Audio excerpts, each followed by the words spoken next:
전북 도립국악원의 김미정입니다.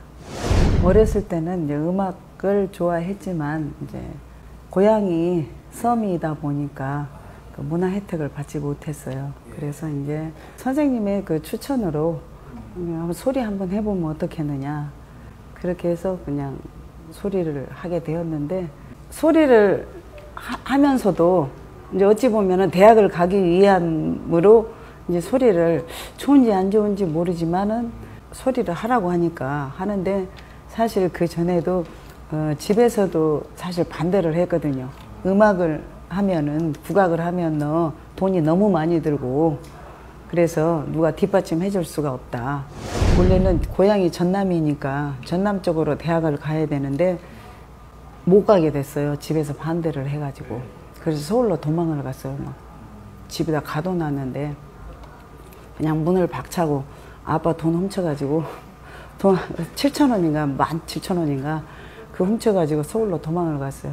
근데 언니 집에 매일 가서 있었지만은 언니가 신경을 안 써주는 거예요. 서울로 대학을, 일반 대학을 가기는 조금 성적이 안 되고, 그 다음에 그냥 이 소리로 하기에는 이제 그 여러 가지 서울에서는 그렇고, 그래서 이제 어찌 하다가 전주까지 오게 되었죠.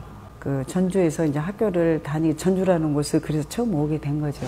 창극단에서 5년이 지났는데도 이거 소리를 계속 해야 되나 어찌해야 되나. 대학에서는 내가 돈을 주고 소리를 배우니까 하기 싫을 때는 절대 소리를 해본 적이 없고, 단체 창극단에 들어가면 또 그게 아니잖아요. 이제 창극단에 들어가게 되면 내가 돈을 벌면서 다니기 때문에 하기 싫어도 노래를 불러야 되고, 연기도 해야 되고, 춤도 춰야 되고, 여러 가지 다방면에 다 이걸 잘해야 되는데, 창극단에 들어가니까 할 게 너무 많은 거예요. 이런 성격이나 이런 것 때문에 어려움이 너무 많았는데, 이거 소리를 이걸 계속 해야 되나 어찌해야 되나 이제 고민을 무진장 했어요. 예술단 생활을 하는 5년이 지나고 이제 그 세월이 흐르다 보니까 어느 날 이제 소리가 귀에 들어오고, 내가 소리하기를 너무 잘했구나. 우선 몸이 악기다 보니까, 악기 하시는 분들은 기본적으로 이렇게 그 악기의 선율의 그 음악을 갖고 있잖아요. 근데 이제 소리는 이 몸 자체가 악기이고 그 성음을 바로 내야 되는 것이 이제 건강, 여러 가지 조건이 갖춰야 되니까 소리도 열심히 해야 되지만 몸 가꾸고 이제 그거 컨디션 조절하는 것이 더 중요한 거예요. 그러다 보니까 건강도 하고 또 스트레스를 받아도 목이 안 나오고 그렇거든요. 그냥 항상 단순하게 편하게 그 깊은 생각 뭐 이렇게 하지 않고 편하게 항상 즐거운 생각들을 많이 해야 목이 이렇게 잘 나와요. 그래서 내가 소리하기를 너무 잘했구나, 그냥 그런 생각을 하게 되었어요. 그래서 내가 이렇게 살면서 그 소리를 하고 노래를 불러서 돈도 벌어지고 사람들한테 즐거움도 줄 수가 있고 기쁨도 주고 남 앞에서 이렇게 노래를 부를 수가 있고, 그래서 참 내가 직업을 정말 선택을 잘했다라는 그런 생각을 해요.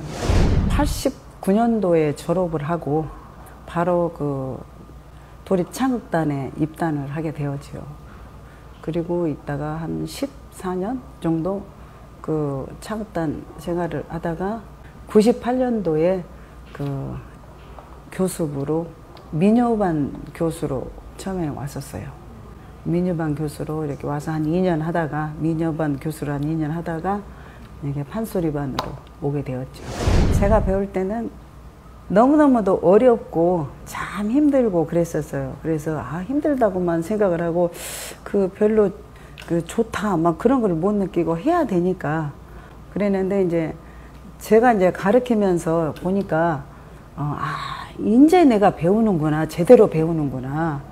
배울 때는 그냥 내가 어떻게 배웠는지도 잘 기억이 안 나요. 그냥 힘들었다, 어려웠다, 생소한 그 판소리를 해내는데 너무너무 힘들고 그냥 끝이 보이지 않고 엉클어지고 뭐 그랬는데, 이제 제가 가르치면서 이렇게 보니까 또 나름대로 제가 가르치면서도 계속 공부는 하고 있죠.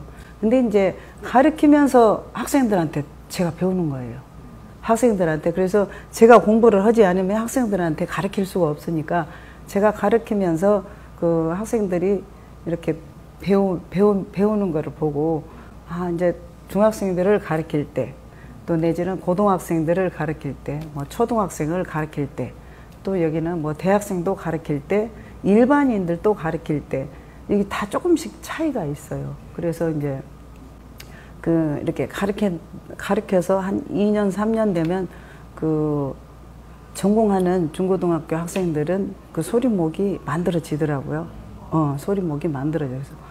저도 모르게 어느 날 애들이 소리를 잘하는 거예요. 그래서 이제 다양하게 학생들을 가르쳐 보면서 이제 저도 많은 거를 배우게 됐죠. 나이가 어쩌죠? 물어보면은 내가 54이라고 하는 것이 정말로 믿겨지지가 않을 정도로 그래요. 그래서 제가 또 고수대 같은 데 가서 창자로 가서 소리를 하거나 어디 가서 심사를 하러 가거나 그러면은 오히려 이제 어른들 선생님들 말고 보통 중견인 명창들 속에서는 나이가 제가 많은 측에 들어가더라고요. 그래서 내가 진짜 나이가 먹었는가 보다. 그 선생님들은 나이가 어떻게 돼요? 그러면 다 30대, 40대 초반 그래요. 그래서 내가 진짜 나이가 먹었구나. 저도 모르는 사이에 그렇게 나이만 먹고 소리 공부를 해놓은 것은 없고 그래요. 그래서 이제 더 나이가 들기 전에 바탕 소리를 이렇게 뭔가 이렇게 좀 정리를 해서 공부를 좀 열심히 해서 하나하나 이렇게 다듬어 놔야 되지 않을까 그렇게 생각을 하고 있습니다.